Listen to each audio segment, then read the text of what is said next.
हरे कृष्णा। तो आज हम लोग श्रीमद् भगवद गीता दूसरा अध्याय श्लोक 19 और 20 दो श्लोक अध्ययन करेंगे। सब अपना अपना ग्रंथ देखिए। यायेनं वेत्ति हन्तारं यश्चैनं मन्यते हतम् उभौ तौ न विजानीतो नायं हन्ति न हन्यते। अनुवाद: जो इस जीवात्मा को मारने वाला समझता है तथा जो इसे मरा हुआ समझता है वे दोनों ही अज्ञानी हैं, क्योंकि आत्मा न तो मारता है और न मारा जाता है। इस श्लोक का तात्पर्य श्रील प्रभुपाद के द्वारा। श्रील प्रभुपाद की जय। जब देहधारी जीव को किसी घातक हथियार से आघात पहुंचाया जाता है तो यह समझ लेना चाहिए कि शरीर के भीतर का जीवात्मा मरा नहीं। आत्मा इतना सूक्ष्म है कि इसे किसी तरह के भौतिक हथियार से मार पाना असंभव है, जैसा कि अगले श्लोकों से स्पष्ट हो जाएगा। न ही जीवात्मा अपने आध्यात्मिक स्वरूप के कारण बद्ध है। जिसे मारा जाता है या जिसे मरा हुआ समझा जाता है वह केवल शरीर होता है, किंतु इसका तात्पर्य शरीर के वध को प्रोत्साहित करना नहीं है। वैदिक आदेश है मा हिंसत सर्वभूतानि। किसी भी जीव की हिंसा न करो। न ही जीवात्मा अवध्य है, न ही जीवात्मा अवध्य है का अर्थ यह है कि पशु हिंसा को प्रोत्साहन दिया जाए। किसी भी जीव के शरीर की अनधिकार हत्या करना निंद्य है और राज्य तथा भगवत विधान के द्वारा दंडनीय है, किंतु अर्जुन को तो धर्म के नियमानुसार मारने के लिए नियुक्त किया जा रहा था, किसी पागलपनवश नहीं। तो इस श्लोक में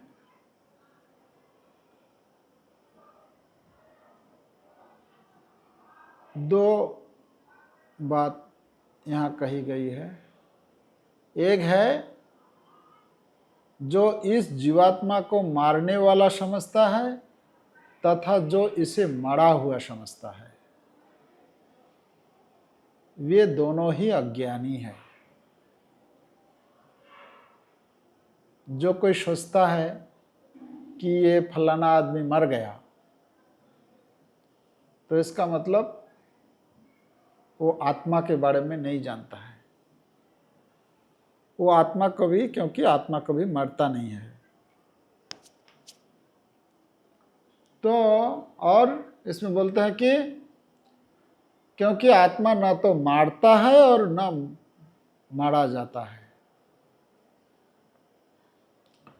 तो प्रभुपाद तात्पर्य में बोलते हैं कि तो आत्मा तो कोई ऐसा बोल सकता है कि ठीक है, आत्मा को तो कोई मार नहीं सकता है, तो इसका मतलब हम जितना चाहे बकरा, चिकन ये सब मार के खा सकते हैं, है ना। कोई भी जो मछली अंडा आदि खाते हैं तो वो बोल सकता है कि तो आत्मा तो मरता नहीं है, तो हम जिसको काट कर खा रहे हैं वो तो मरता नहीं है, तो उसको मार सकता है, उसमें क्या इसमें पाप नहीं लगेगा। तो इसमें बोलते हैं, प्रभुपाद बोल रहे हैं, जिसे मारा जाता है या जिसे मरा हुआ समझा जाता है वह केवल शरीर होता है। आत्मा तो मरता नहीं है, तो शरीर ही सिर्फ मरता है ना, शरीर तो मरता है, आत्मा तो मरता नहीं। आत्मा फिर दूसरा शरीर, किसी शरीर को ग्रहण कर लेगा। किंतु इसका तात्पर्य शरीर के वध को प्रोत्साहित करना नहीं है। हाँ, तो शास्त्रों में ये बात कही है, तो कोई इसका मतलब शास्त्र का ही सहारा लेते हुए ऐसा बोल सकता है कि नहीं, हम जो जिसको काट कर खा रहे हैं वो तो शरीर को काट रहे हैं, आत्मा को थोड़ी काट रहे हैं, आत्मा तो मरता नहीं है। तो ऐसे बोल सकता है, पर यहाँ बोल रहा है कि नहीं, ऐसा नहीं है। वैदिक आदेश है मा हिंसत सर्वभूतानि, कि किसी भी प्राणी पर हमें हिंसा नहीं करना चाहिए, किसी भी जीव की हिंसा ना करो, न ही जीवात्मा अवध्य है। अब ये जो है कुछ लोग ऐसा तर्क करते हैं कि आप लोग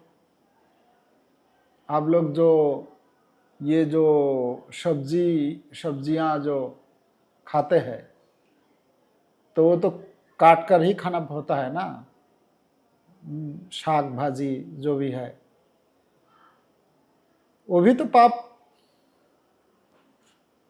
तो हम किसी को काट कर खा रहे हैं और आप लोग भी पेड़ पौधा को काट कर खा रहे हैं, तो एक ही बात हुआ ना, ऐसा बोल सकता है कोई। पर यहाँ जो बोल रहा है कि नहीं, ऐसा नहीं है। शास्त्र में भगवान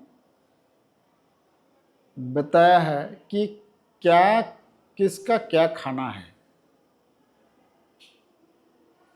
मनुष्य के लिए क्या खाना भगवान ने दिए है, प्रकृति ने दिए है, और एक जानवर के लिए अलग खाना का व्यवस्था किया है, कीड़ा मकोड़ा के लिए अलग खाने का व्यवस्था किया है, कुत्ता बिल्ली के लिए अलग व्यवस्था किया गया है। हाँ, तो अलग अलग प्राणी के लिए अलग अलग व्यवस्था किया है, और प्रकृति के नियम के अनुसार सभी प्राणी सब अपना अपना खाना खाकर संतुष्ट रहते हैं। शास्त्र में बताया है कि जीव जीवस्य जीवनम, एक जीव दूसरा जीव का खाना है ना। एक छोटा सा कीड़ा को बड़ा कीड़ा खा जाता है, बड़ा कीड़ा को कोई चिड़िया आके खा जाता है, फिर चिड़िया को फिर दूसरा कोई प्राणी आके खा जाता है, उसको फिर उससे बड़ा कोई प्राणी आके खा जाता है। तो ऐसा भगवान ने प्रकृति के माध्यम से ये सिस्टम को बनाया है, और ये सिस्टम सबको ही पालन कर रहा है। पर मनुष्य ऐसा जीव है जो कि सबका खाना में अपना अधिकार करना चाहते हैं कि मनुष्य का जो खाना है, मनुष्य का खाना क्या है? मनुष्य का खाना शाक भाजी सब्जी और चावल दाल रोटी, ये सब खाने का है। उसके हिसाब से हमारा जो मुंह के अंदर जो उसको चबाने के लिए दांत ऐसा बना दिया है भगवान ने, और जो मांस खाते हैं उसके लिए अलग प्रकार का उसका नाखून दिया है ना। और उसका जो दांत है वो दांत भी कितना एकदम मतलब मनुष्य का दांत जो है वो नुकीला होता है कि मांस को काट सके उससे। तो अलग अलग प्राणी के लिए अलग अलग भगवान ने खाने का व्यवस्था किया है। तो यहाँ बोल रहा है कि आत्मा को मार नहीं सकता है, इसका मतलब ये नहीं है कि आत्मा तो मरता नहीं है तो हम किसी को भी खा सकता है। तो इसलिए शास्त्र, वैदिक शास्त्र से श्लोक लिए है, मां हिंसत सर्वभूतानि, किसी भी प्राणी पर हिंसा नहीं करना चाहिए, चाहे कोई भी प्राणी हो, है ना। तो उसमें बोलते हैं किसी भी जीव के शरीर की अनाधिकार हत्या करना निंद्य है। कोई अगर जीवित कोई प्राणी है, कोई, हम मान लीजिए कि उसको काट करके खा रहे हैं, उसका जो किसी प्राणी को मान लीजिए कि 10 साल उसको रहना है और बीच में हम उसको काट, मतलब उसको मार डाला, तो क्या होगा फिर? जितना समय बीता और बाकी समय के लिए फिर दोबारा उसको पूरा करने के लिए जन्म लेना पड़ेगा।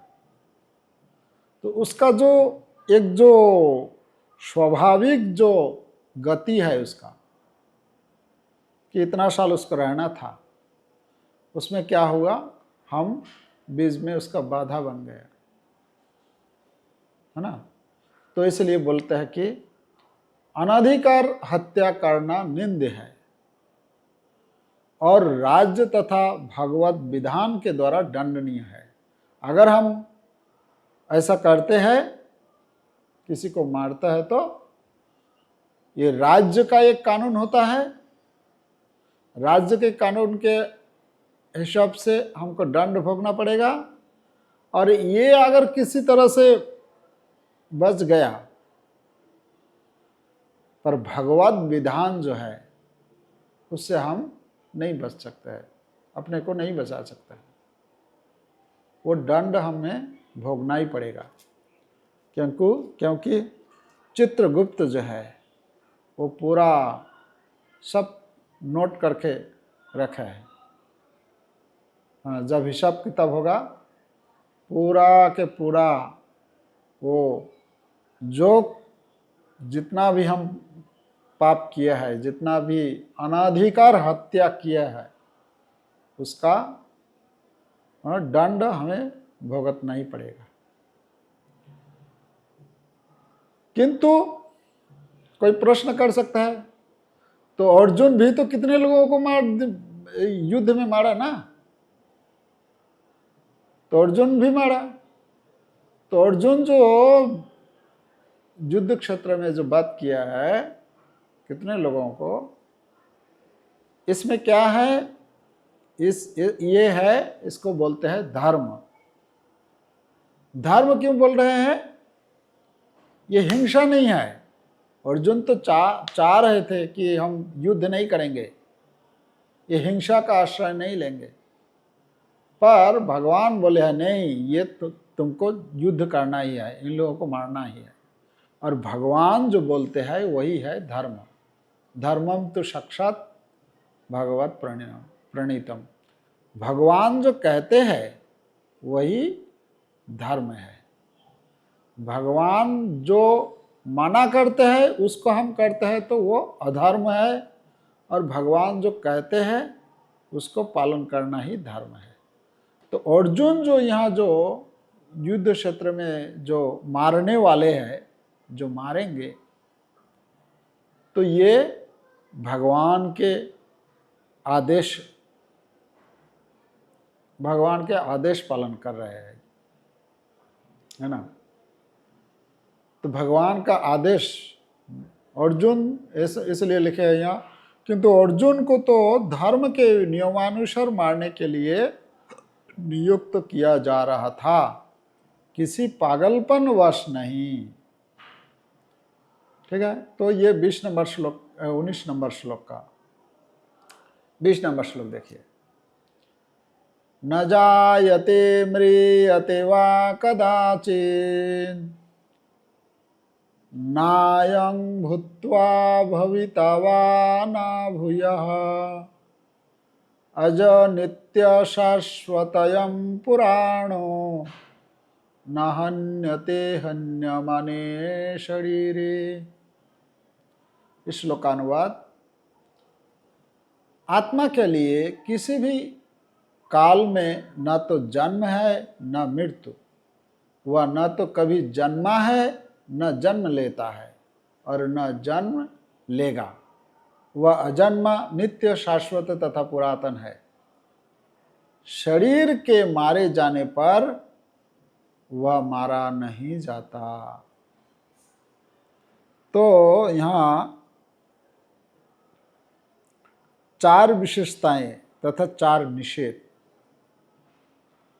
इस भौतिक संसार में जितने शरीरों का जन्म होता है उसमें किसी भी जीवात्मा का जन्म नहीं होता है। मतलब जन्म किसका होता है? जन्म हमारा शरीर का होता है। किसी का कोई जब बर्थडे आता है तो बर्थडे में क्या होता है? जन्म किसका होता है? आत्मा का जन्म होता है? आत्मा का कभी जन्म नहीं होता है। जन्म किसका होता है? जन्म तो वो शरीर का होता है। आज जो मनुष्य शरीर में है तो कल और किसी शरीर में जन्म होगा, परसों और किसी शरीर में होगा, अब पिछले काल और दूसरा किसी शरीर में था। तो जन्म होता है, यहां बोल रहा है किसका? ये शरीर का जन्म होता है। जीवात्मा को अपने कर्म बंधन के अनुसार किसी विशेष शरीर में आना पड़ता है। जीवात्मा क्या करता है? वो कर्म के अनुसार, कर्मणा दैव नेत्रेण जंतुर्देहोपपत्तये, भागवत कहते हैं कि ये जीव जो है इसको जन्म लेना पड़ता है। क्यों जन्म होता है? कर्मणा दैव नेत्रेण। हम जो पूर्व में जो कर्म किए हैं वो कर्म के अनुसार प्रकृति हमें एक शरीर प्रदान करती है। जैसे हम अभी ये भगवान का 2 शक्ति है, माया का 2 शक्ति है, बहिरंग माया का। एक है आवरणात्मिका, आवरण मतलब आच्छादित कर देता है चेतना को, और दूसरा है विक्षेपात्मिका। ये विक्षेपात्मिका ऐसा होता है, मान लीजिए हम अभी जिस शरीर में है और यहाँ हम बैठे बैठे सोच रहे हैं, अलग अलग प्रकार की भोगों के बारे में सोच रहे हैं। तो हम जो अलग अलग भोगों के बारे में सोच रहे हैं, तो हो सकता है कि जितना हम सोचे हैं, इच्छा प्रकट किया है, हो सकता है कि एक ही शरीर में वो सारे के सारे इच्छा पूरी नहीं हो सकता है, पूरा नहीं होगा। तो इसलिए क्या होता है कि एक शरीर से कुछ इच्छाएं पूरा हुआ, फिर दूसरे शरीर से कुछ, तीसरे शरीर से कुछ। तो प्रकृति क्या करती है कि हमें एक शरीर से और जो मान लीजिए जितना हमारा इच्छा हम यहाँ भोग किया, पूरा किया, बाकी इच्छा को पूरा करने के लिए प्रकृति ने क्या करता है कि एक शरीर से फिर दूसरा शरीर में से धकेल देता है, विक्षेप मतलब उसमें डाल देता है। और डालने के बाद हो सकता है अगर मैं अभी मनुष्य शरीर में हूं, मुझे अगर किसी दूसरा पशु पक्षी के शरीर में डाल दिया, अगर मेरे को अगर ये मनुष्य का चेतना जो है ये अगर वहाँ भी ऐसा अगर रहेगी तो क्या होगा, हम वहाँ रह नहीं पाएंगे। तो इसलिए भगवान का जो माया शक्ति है, माया शक्ति का जो एक एक एक काम होता है आवरण, मतलब वो चेतना जो है हमारा वो ढाक देता है, ताकि हमको ये याद ना रहे कि हम एक मनुष्य शरीर में अच्छा व्यक्ति था मैंने, और मुझे अभी एक कुत्ता के शरीर में डाल दिया गया है। ये कुत्ता, मैं कहाँ डानलप कितना बड़ा बिल्डिंग में मैं सो रहा था, कितना सॉफ्ट बेड पर मैं सो रहा था, अभी हमको यहाँ कहाँ रोड पर सोना पड़ रहा है। तो भगवान का जो ये जो माया शक्ति है वो क्या करता है, वो चेतना को ढाक देता है, ताकि हमको वो स्मरण ना रहे कि मैं पिछले शरीर में क्या था। तो भगवान उसको हैं, क्योंकि भगवान बोले हैं ना कि मैं स्मृति और विस्मृति प्रदान करता हूं, सर्वस्व चाहम हृदि सन्निविष्टो मत्त स्मृतिर ज्ञान अपहरणंच, अपहरण कर लेते हैं। तो ये जीवात्मा को इस प्रकार से माया क्या करते हैं, विभिन्न प्रकार के अलग अलग शरीर में डालते हैं और उसको आवरण कर देते हैं। सामान्य रूप से ऐसा मालूम पड़ता है कि शरीर के कारण जीवात्मा का जन्म होता है, परंतु वास्तविकता तो यह है कि जीवात्मा के कारण शरीर का जन्म होता है। हम लोग सोचते हैं कि क्या सोचते हैं कि शरीर के कारण जीवात्मा का जन्म होता है, पर इसका असली अर्थ यह है कि आत्मा जो कर्म करते हैं, मतलब इस शरीर में हम जो कर्म किया है वो कर्म का फल के अनुसार हमको एक शरीर दिया जाता है।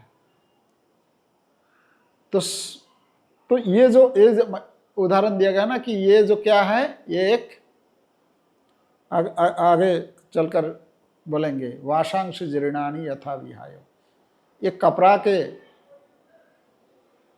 साथ तुलना किया गया है।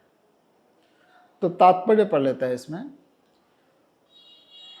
गुणात्मक दृष्टि से परमात्मा का अंश अनुअंश परम से अभिन्न है, वह शरीर की भांति विकारी नहीं है। कभी कभी आत्मा को स्थायी या कुटस्थ कहा जाता है। शरीर में 6 प्रकार के रूपांतरण होते हैं। वह माता के गर्भ में जन्म लेता है, कुछ काल तक रहता है, बढ़ता है, कुछ परिणाम उत्पन्न करता है, धीरे धीरे क्षीण हो जाता है और अंत में समाप्त हो जाता है। किंतु आत्मा में ऐसे परिवर्तन नहीं होते हैं। तो आत्मा और शरीर में क्या अंतर है? आत्मा जो है वो कुटस्थ है, मतलब जिसका कोई परिवर्तन नहीं होता है ना। और शरीर का क्या है? शरीर का 6 परिवर्तन होता है। मां के गर्भ में जन्म लेता है, मां के गर्भ से जन्म होने के बाद फिर बढ़ता है, फिर कुछ काल तक स्थिति रहता है और फिर कुछ पैदा करता है संतान आदि, फिर धीरे धीरे क्षीण हो जाता है, बुढ़ापा आ जाता है, फिर समाप्त हो जाता है, मृत्यु हो जाती है। ये शरीर का परिवर्तन, 6 प्रकार के परिवर्तन हो रहा है, पर आत्मा का कोई परिवर्तन नहीं होता। तो ये बोल रहे हैं यहाँ इसलिए, किंतु आत्मा में ऐसे परिवर्तन नहीं होते। आत्मा अजन्मा है, किंतु चूंकि वह भौतिक शरीर धारण करता है, अतः शरीर जन्म लेता है, आत्मा न तो जन्म लेता है न मरता है। जिसका जन्म होता है उसकी मृत्यु भी होती है, और चूंकि आत्मा जन्म नहीं लेता अतः उसका न तो भूत है न वर्तमान या भविष्य। तो यहाँ जो बोल रहे हैं, जन्म जब होता है, किसका जन्म होता है? शरीर का जन्म होता है, आत्मा का जन्म नहीं होता है। और जिसका जन्म होता है उसका मृत्यु होना निश्चित है, और जिसका जन्म नहीं होता है वो मरता भी नहीं है। पहले जैसा था अभी वैसा ही है, आगे चलकर भी वो एज इट इज वैसा ही रहेंगे। पर शरीर का जन्म होता है इसलिए शरीर मर जाता है, शरीर नष्ट हो जाता है। अच्छा, वह नित्य शाश्वत तथा सनातन है। कौन? आत्मा। अर्थात इसके जन्म लेने का कोई इतिहास नहीं है। आत्मा कब जन्म हुआ था भगवान यद्यपि भगवद गीता में बताया है, ममैवांश जीवो लोके जीवभूत सनातन मनःषष्ठानींद्रियाणि प्रकृतिस्थानि कर्षति। ये जो आत्मा है, ये आत्मा कौन है? मेरा ही अंश है। पर कब ये अंश हुआ, मतलब पूर्ण से कब अलग हुआ, इसका कोई इतिहास नहीं है। ये जन्म कब हुआ? ये बोलते हैं कि शाश्वत है, सनातन। सनातन मतलब नित्य, पहले था अभी है आगे चलकर रहेंगे, है ना। तो हम शरीर के प्रभाव में आकर आत्मा के जन्म मरण आदि का इतिहास खोजते हैं। आत्मा शरीर की तरह कभी वृद्ध नहीं होता, अतः तथाकथित वृद्ध पुरुष भी अपने में बाल्यकाल या युवावस्था जैसी अनुभूति पाता है। एक बार हमारे एक महाराज, ये इस बार की घटना है, वो नवद्वीप मंडल परिक्रमा के समय, तो एक महाराज है प्रभुपाद के डिसाइपल, तो बहुत एज हो गया फिर भी परिक्रमा के साथ चलते हैं, हम लोगों को गाइड करते हैं। तो उनको एक महाराज, मतलब अभी यंग जनरेशन के महाराज, उनको पूछे कि महाराज आपका तो बहुत एज हो गया होगा, कितना एज है आपका? तो महाराज बोले कि नहीं, मेरा तो कोई मतलब मैं तो शाश्वत हूँ। महाराज ऐसे बोले, मैं तो शाश्वत हूँ, मैं कभी मरता नहीं हूँ। तो फिर बाद में मैं वहाँ था, तो मेरे को लगा कि आंसर तो नहीं मिला जिस उद्देश्य के लिए प्रश्न पूछा गया। तो फिर मैं बोला, नो महाराज, मतलब आपका ये बॉडी का उम्र कितना है? मतलब हम जो उम्र जब पूछते हैं तो क्या पूछते हैं?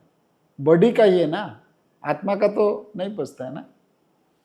तो फिर महाराज बोले कितना 78 या ऐसा कुछ।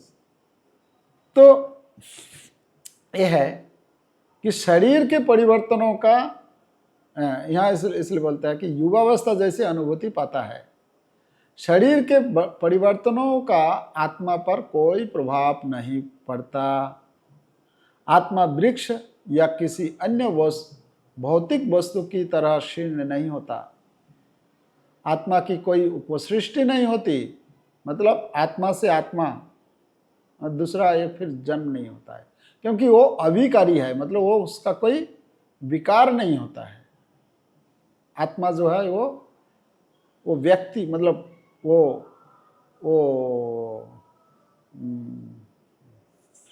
क्या बोलेंगे, मतलब बोले ना कि उसको उससे कोई उसको आप कोई चेंज नहीं कर सकते हैं, कोई परिवर्तन नहीं होता है। शरीर की उपसृष्टि संतानें हैं और वे भी व्यष्टि आत्माएं हैं। व्यष्टि आत्मा, ये जो जन्म होता है वो व्यष्टि आत्मा है, और शरीर के कारण वे किसी न किसी की संतानें प्रतीत होती है। शरीर की वृद्धि आत्मा की उपस्थिति के कारण होती है, किंतु आत्मा के न तो कोई उपवृद्धि है, न ही उसमें कोई परिवर्तन होता है। अतः आत्मा शरीर के 6 प्रकार के परिवर्तन से मुक्त है। कठोपनिषद 1:2-18 में इसी तरह का एक श्लोक आया है। न जायते म्रियते वा विपश्चिन् नायं कुतश्चिन्न बभुवो कचित् अजो नित्य शाश्वतयं पुराणो न हन्यते हन्यमाने शरीरे। इस श्लोक का अर्थ तथा तात्पर्य भगवद गीता के श्लोक जैसा ही है, किंतु इस श्लोक में एक विशिष्ट शब्द विपश्चित का प्रयोग हुआ है, जिसका अर्थ है विद्वान या ज्ञानमय। आत्मा ज्ञान से या चेतना से सदैव पूर्ण रहता है, अतः चेतना ही आत्मा का लक्षण है। यदि कोई हृदयस्थ आत्मा को नहीं खोज पाता, तब भी वह आत्मा की उपस्थिति को चेतना की उपस्थिति से जान सकता है। कभी कभी हम बादलों या अन्य कारणों से आकाश में सूर्य को नहीं देख पाते, किंतु सूर्य का प्रकाश सदैव विद्यमान रहता है। अतः हमें विश्वास हो जाता है कि यह दिन का समय है। हाँ, इसमें बोलते हैं कि हो सकता है कि हम लोग तो किसी शरीर में आत्मा को देख नहीं पाते हैं, तो इसका मतलब वहाँ आत्मा का उपस्थिति नहीं है। उपस्थिति है। उपस्थिति कैसे हम समझेंगे? जहाँ देखेंगे यहाँ चेतना है। चेतना है मतलब इसमें आत्मा है।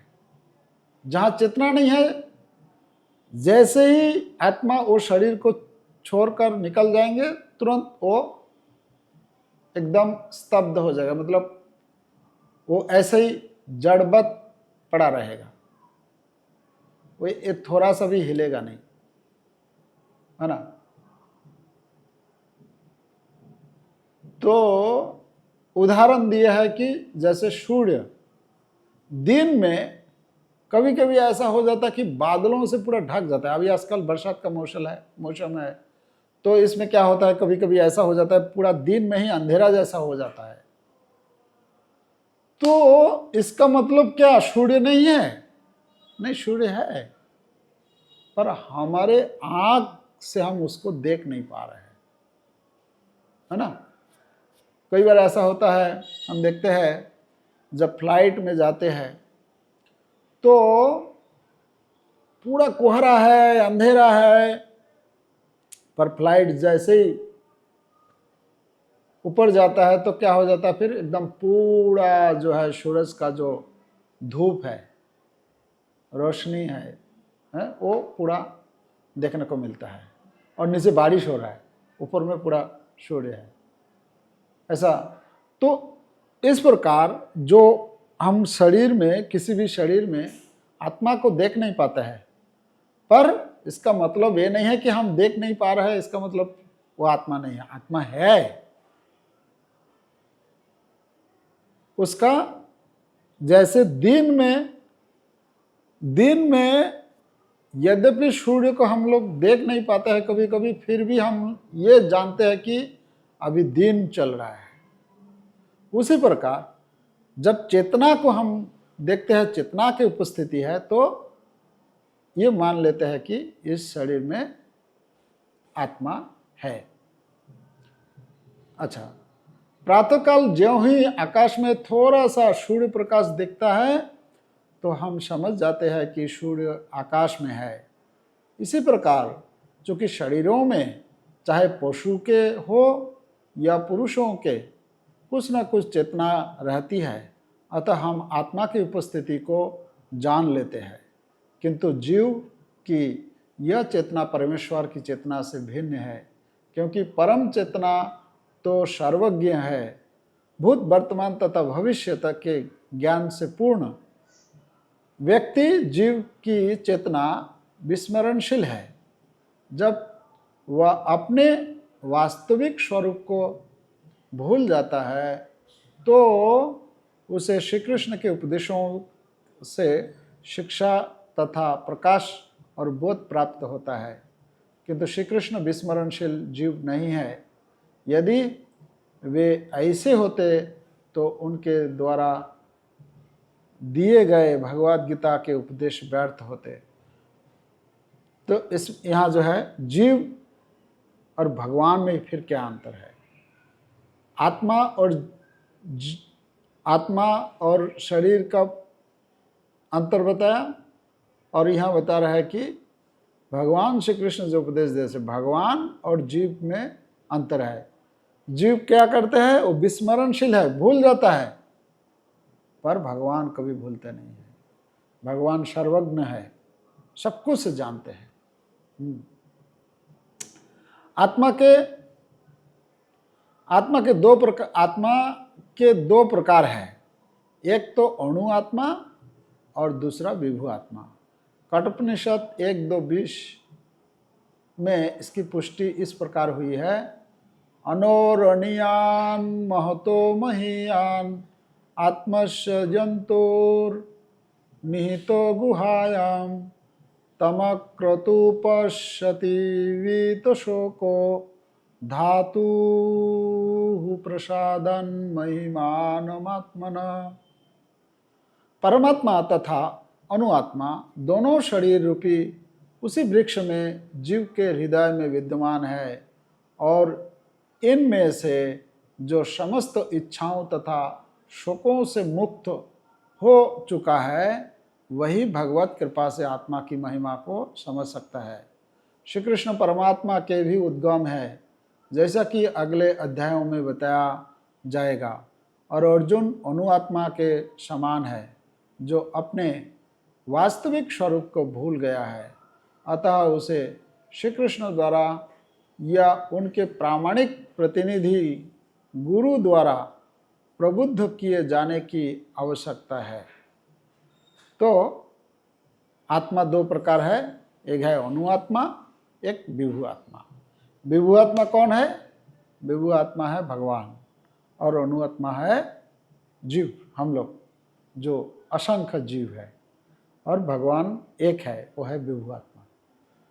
तो इस प्रकार इस श्लोक में शरीर, आत्मा और आत्मा के साथ परमात्मा विभु आत्मा का अंतर बताया गया है कि ये शरीर जो है नाशवान है, कितना भी हम प्रयास क्यों ना करें इसको हम बचा नहीं सकता है, और आत्मा को कभी मार नहीं सकता है। आत्मा न तो किसी को मारता है, न किसी ने उसको मार सकता है ना।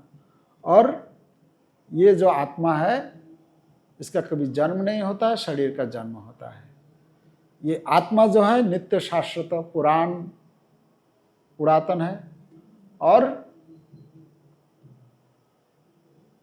इसमें भी एक कमी है। क्या है? यो विस्मरणशील है, मतलब भूल जाता है। पर जो परमात्मा है, परमेश्वर भगवान जो है, वो कभी नहीं भूलता है। आत्मा का कब जन्म हुआ इसका कोई इतिहास नहीं है, और शरीर का हमेशा जन्म होता है। जन्म के बाद भी उसका 6 प्रकार के परिवर्तन होता है। तो ये आज का जो ये 2 श्लोक है